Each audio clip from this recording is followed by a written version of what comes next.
Everybody, welcome back to the channel. HTM here, back with another PTS update. We're talking about the Markarth DLC, which is coming up pretty soon.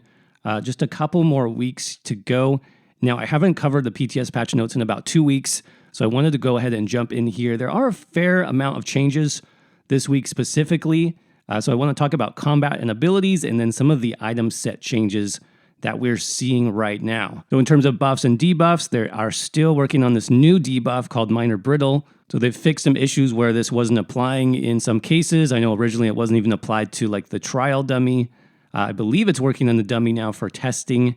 Make sure, of course, that you are submitting your feedback using the in-game features as well as the PTS forum for that. Now moving on to class updates for the Dragon Knight Ardent Flame. So they fixed an issue with Standard where this ultimate would stop dealing damage if the caster began casting a channeled or cast time ability. This is good. I know I've been testing out like heavy attack Dragon Knight builds, and unfortunately it has not worked at all because it's basically bugged with Standard. You can't do any channeled effect, and that includes things like lightning staff heavy attacks, even two-handed or melee heavy attacks if you're testing out stamina builds, so that's been quite annoying. Hopefully that is completely fixed now. Onto the Nightblade class and the Catalyst passive. This passive can once again be used outside of combat. So one of the other changes they've been working on for Markarth is basically removing ultimate generation unless you're in combat. And they basically talked about how this passive kind of is part of the Nightblade class identity, you know, one of the flavors of the Nightblade class.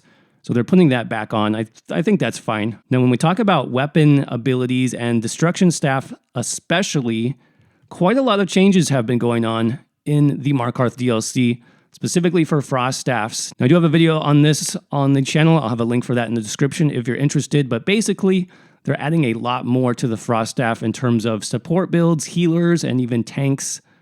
Many of the destruction staff skills have changed if you're equipping a frost staff, and even some of the passives as well. Now, one of those changes was with Wall of Elements, they actually decided to reduce the damage of Wall of Elements if you're equipping a Frost Staff. And I believe the reason why was because they added some secondary effects. Wall of Elements gives you and your group a damage shield, and it also gives you some passive magicka back if enemies damage you while you have that damage shield up. So basically, they gave Wall of Elements, in terms of the damage, a penalty if you're using a Frost Staff, and a lot of players complained about that. Well, they're actually removing the damage penalty, which I think is good. Now, to sort of balance that, it looks like they are increasing the cost, so I'm not sure how they came to that number. It's about 300 extra magicka per cast. Let's go ahead and read the comment. So with these adjustments, we hope that damage dealers will feel less penalized than before when using Wall of Frost, especially when utilizing the new magicka restore function of Destruction Expert, which will naturally occur when using Wall of Frost and its morphs. Okay, so I guess that makes sense, but basically they're saying that you actually are getting more magicka back in sustain through the new Destruction Expert passive when using an Ice Staff, so this is going to kind of balance it. Okay, that's fine, I guess. Now let's move on to item sets, which have been getting some interesting changes here. First, let's talk about the new crafted sets from the Markarth DLC. Ethereal Ascension, this was one of the tankier sets. I believe this gave you something like 7,000 plus armor, but it also increased the cost of things like your block, sprint, dodge, break free. So they're reducing the cost increase on that down to 20%. So that's fine. Basically, they talked about they're still kind of looking at the penalty. You know, you have to consider things like champion points, passives, armor traits, and they'll continue to monitor the impact of the penalty. And then Red Eagle's Fury. This is actually a pretty interesting crafted set. I believe this gives you 2 spell damage / weapon damage bonuses. So it is like a hybrid set. It'll work for magicka or stamina builds. It does give you critical as well. And then the 5-piece bonus gave you something like 460 weapon and spell damage, but only to your weapon abilities. So for example, all your two-handed abilities or all your destruction staff abilities got buffed by about 460. The downside was it actually increased the cost of all your other abilities. So anything that wasn't a weapon skill, like all of your class skills, for example, got increased by 5%, which is kind of a heavy cost, I think. So they actually switched this now, so the bonus is the same, but your weapon abilities are going to be increased by 5% rather than the non-weapon abilities. So they basically switched this up. It's still buffing your weapon abilities, but it's also increasing their cost by 5%. So they're comparing this to New Moon Acolyte. It's basically New Moon Acolyte, but 100% for weapon skills. I think this set is okay. I mean, I think in terms of like PvP, it could be good for some classes that use a lot of weapon skills. For example, Stamina Sorcerer in PvP. If you're using like Crit Rush, Dizzy Swing, if you're using the two-handed ultimate, then this could be quite nice. And I think the 5% cost increase to those abilities, probably not a huge deal, though the ultimate, cost increase on your ultimate is never a good thing. So I don't know. Not sure if I'll use that set or not. Now let's move on to Dungeon and Arena sets. Banny's Torment fixed an issue with the Major Vitality. That's fine. Sergeant's Mail, this set's bonus for heavy attacks, will once again no longer apply to dual-wield offhand attacks. So in the developer comments, they talked about this seemed a little bit too strong in PvP specifically, so there you go. Sheer Venom, I'm guessing this is a PvP change as well. Let's see.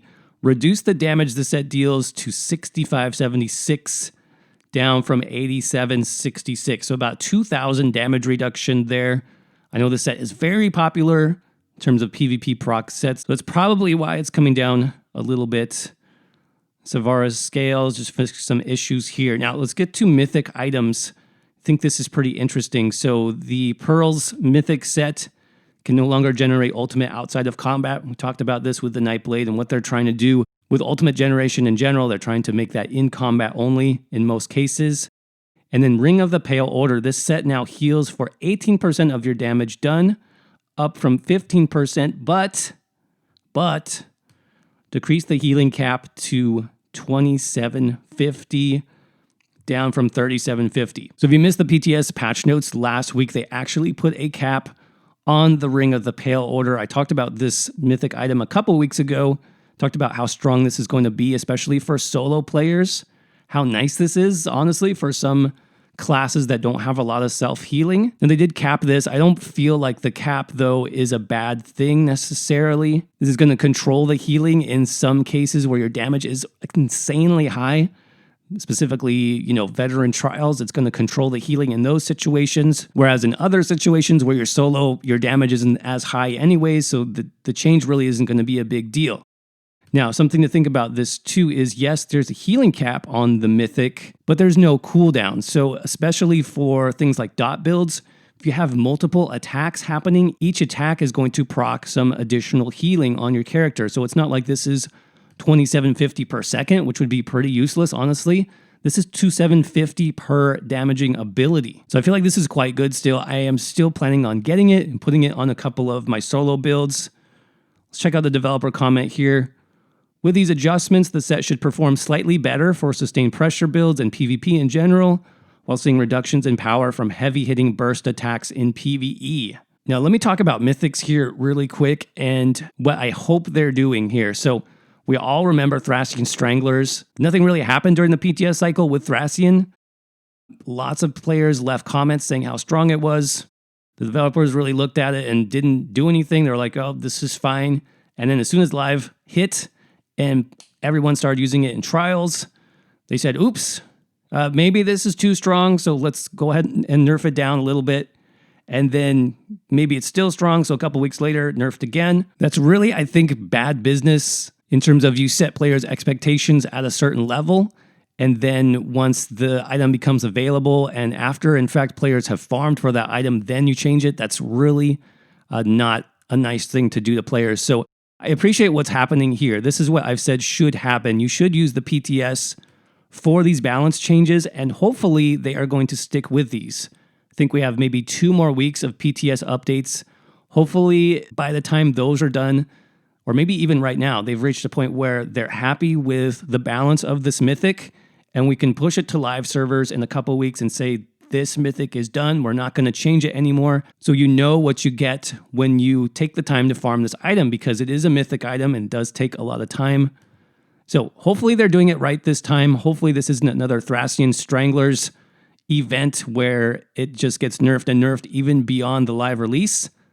Let's hope they stick with the changes. Moving on to ability-altering weapons. These are all from the Markarth Arena, the new solo arena. This basically is like VMA, except it's actually quite a bit different, but it does give you these ability-altering weapons. So Executioner's Blade is for the dual-wield skill line. It does buff the Hidden Blade ability, and previously I thought this was pretty bad. Now it's looking a bit better. So the item set now increases the damage done by Hidden Blade up to 250% on targets under 100% health. 2.5% damage per 1% missing health. So this was my main complaint about it initially, is it was only effective in execute range, right? You'd have to slot this ability for the entire fight, and then you only get a bonus when the enemy is below 25% health. It doesn't make sense.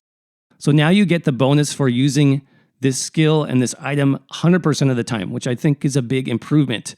Now they also added another effect here. The set now also restores up to 50% of the cost when used on targets under 50% health. So I do like the changes. I think it's a big improvement, honestly, over where it was. My issue really is just it's a little bit boring still.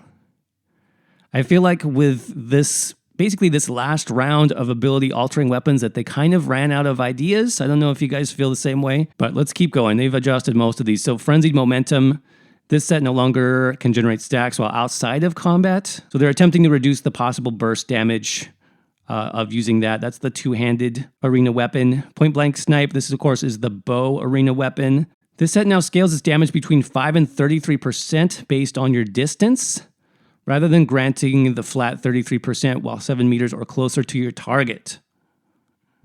Okay, so now the bonus is scaling based on your distance, but again, this is basically reverse of how the bow functions in terms of like passives in the bow skill line. So one of the main passives, I believe it's the long shot passive, actually increases your damage with bow abilities the further away you are from the target. So this basically is like the inverse of that. So right away, I'm not a big fan of this because you need to be closer. Basically, the closer you are, the more damage you do with snipe. But if you're a bow build, you have other bow abilities, right? So you're not going to be a DPS bow build with this, because it's going to reduce the damage of all of your other abilities. Still, to me, it just doesn't make a lot of sense. Yes, it's a little bit more useful, I guess, but still, I think the core concept of this item just doesn't work. And unfortunately, it doesn't seem like they're going to change it at this point. They're just trying to improve it without really changing the mechanic. I think the mechanic is wrong to begin with, but there you go. That's what they're doing. And then Wrath of Elements. So they increased the damage done with this set up to about 23,000. That's up from 21,000. It's like a 10-second dot. So it is a tether. It's very similar. It's actually exactly the same as the Necromancer tethers as far as I can tell. And it sounds like they also added a ramping effect.